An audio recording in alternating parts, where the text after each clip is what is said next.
Wow. Absolutely just blown away. Hey, what is going on, guys? It's Ultimate Reaction here, and today I've got my first ever film review.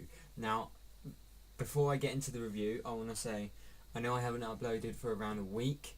It's been difficult to try and upload because I had 5 work shifts in a row, and working around that, it's getting quite difficult, but to make up for that today, I've got this upload, and I'm going to react to something after I've done this video. I react to 2 things actually in one video. They released 2 new clips for Annabelle creation.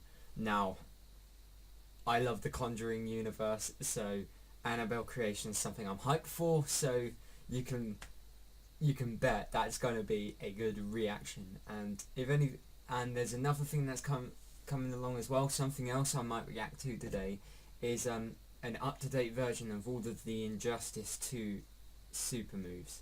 I've seen most of them, but there are a couple of new ones in there that I haven't seen, or at least I'm certain I haven't seen, so we'll go through them as well. But for now, on a totally different topic, Dunkirk. Wow, what a film. Christopher Nolan, he's done it again. One of my favourite directors, and he's just absolutely masterful when it comes to practical effects and cinematography. He knows how to deliver a really good film of the highest quality without putting too much CGI into it, and without too much speech as well. Dunkirk, the first thing I'm going to say, Dunkirk is a movie with not a lot of speech. It relies on Hans Zimmer's soundtrack and the silence to really build in the tension and portray the tense nature of war. The movie is less about the violent side, despite its many practical action sequences, which are absolutely amazing.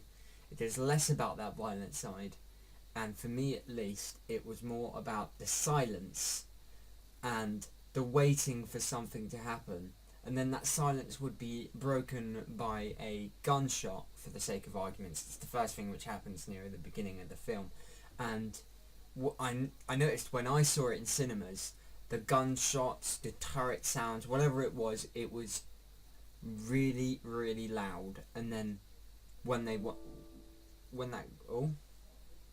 a low battery on my laptop, when that kind of thing wasn't happening, it was very, very much quieter. And that was absolutely genius in terms of once again portraying the tense natures of war. That was an absolute genius move.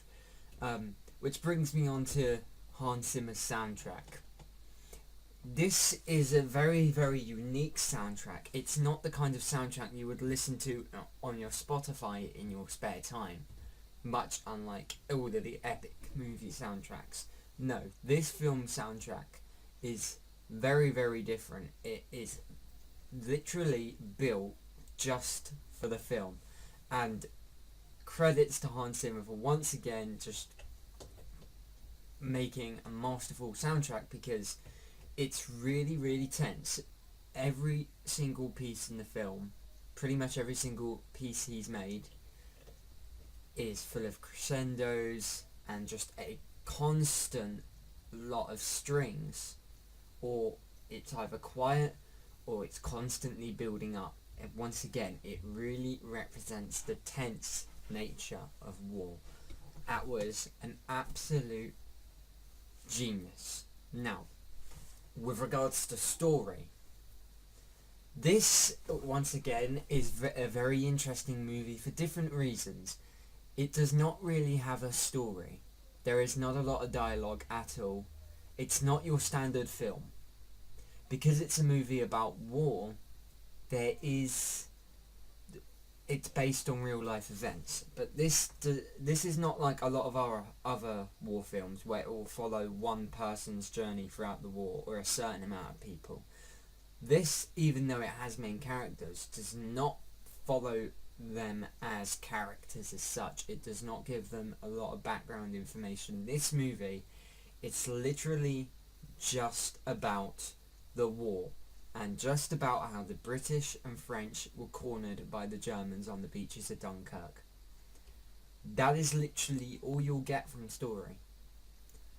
But the movie still manages to be absolutely masterful and just incredibly well done. It is not story reliant, and it really shows you don't have to have a story in a film in order to make a masterful piece of work.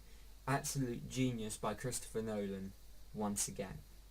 Which also brings me on to his level of cinematography in Dunkirk. As with pretty much every single Christopher Nolan film, it's just filmed to perfection.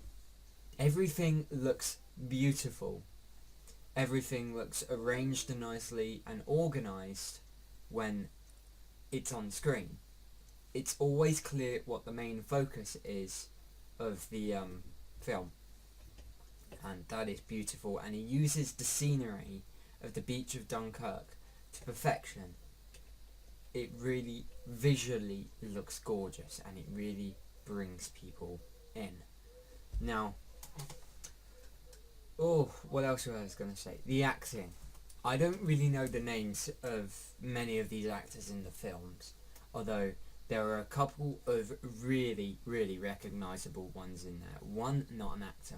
The first one is the guy from The Dark Knight and Batman Begins, who played Jonathan Crane. He was also in Inception. He's back in the film, and he does a great job at portraying a soldier who is deeply shell-shocked.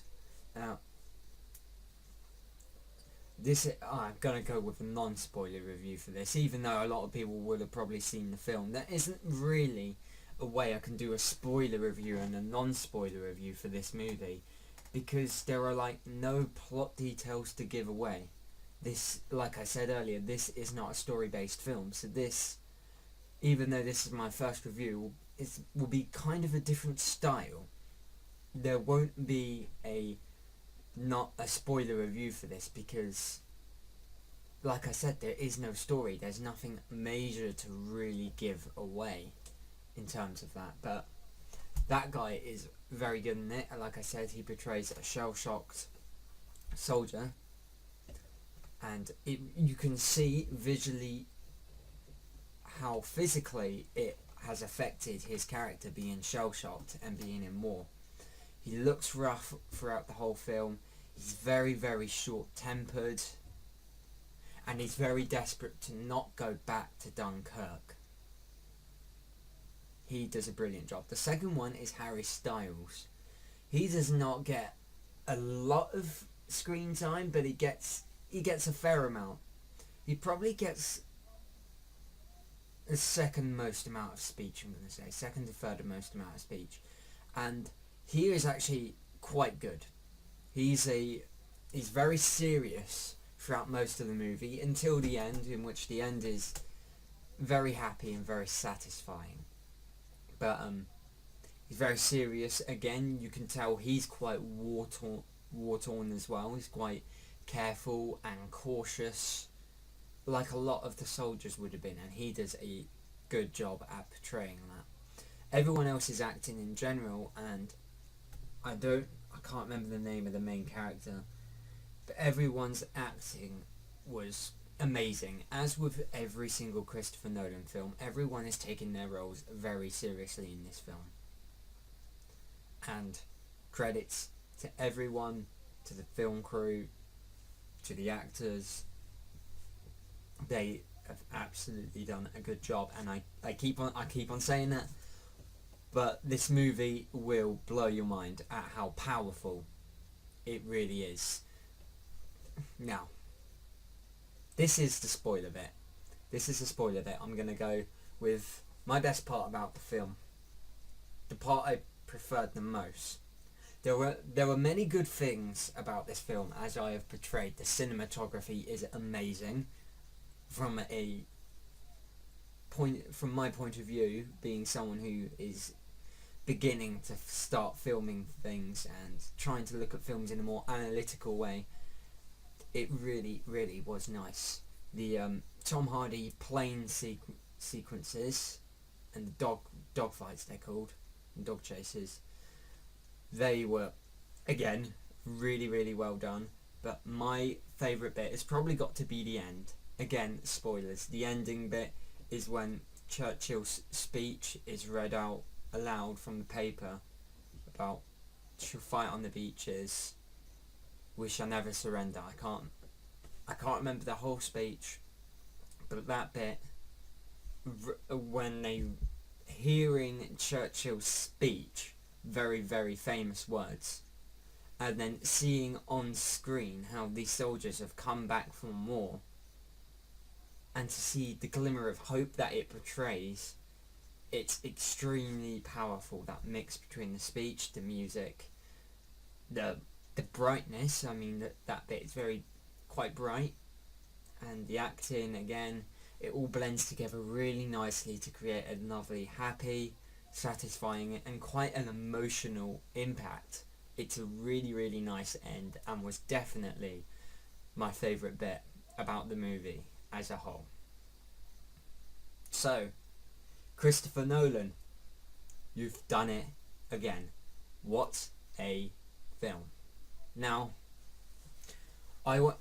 there's very few movies I will give 5 stars out of 5. Very few. This one is unfortunately still not one of them. The only reason is that because there is not a lot of dialogue, I can understand why that might be a turn off from some people. And as a friend suggested, the one trouble he could feel with it, because there wasn't a lot of dialogue, is that you kind of got confused as to where which bit was in the film. It felt like at times that a certain bit later on in the film might as well have been earlier on in the film, because there was not a lot of dialogue. That is about my only criticism with it, and I can understand why there was not a lot of dialogue, and I appreciate why they did it, and it's effective, but it comes with that problem. But that is probably my only criticism about this movie. As I keep on saying, Christopher Nolan, you've done an amazing job. I will give this movie 4.5 stars out of 5. Really worth your time, and I know a lot of people will not watch it compared to many other films that have come out this year and that will come out this year, but you are really missing out. This movie just is absolutely amazing. Well worth your time. And I'll be putting that score up on my Rotten Tomatoes as well. So now off topic. Like I said at the beginning of the video, I got a couple of reactions lined up for today. Maybe I'll do one tomorrow afternoon. There'll be 3 videos in one day. It's quite a lot, so I might have to do one tomorrow afternoon. But I got to react to these new Annabelle creation clips. I love that series, so can't wait to get into that. And I've got this Injustice 2 All Special Moves video to react to as well. So some pretty exciting things coming your way. There will be more reactions as it happens. I'll try and get some more film news up as well. If I see any big film news, I will give my thoughts on it. And I'll try and give a couple of updates on my short film as well. Currently there hasn't really been a lot going on. I had finished my script in the last video I did, but I've redone my script, but it's all finalised now. I'm happy with it 100%. I was going to film one of my scenes today, but the weather is too bright and I want it to be quite dark, so. But yeah, I'll film that very soon, so we'll get there. So anyway, thank you guys so much for watching. Make sure to like and subscribe. Every single like and every single subscription means a lot. It really does. At this stage, I mean, just beginning with my YouTube, I mean, just with these every so often uploads, every time someone subscribes, that really says how dedicated some of you guys are, and that is great. That is just absolutely amazing. I couldn't ask for more. You guys are the best. So once again, make sure to like and subscribe, and I will see you in the next video, which will be very soon.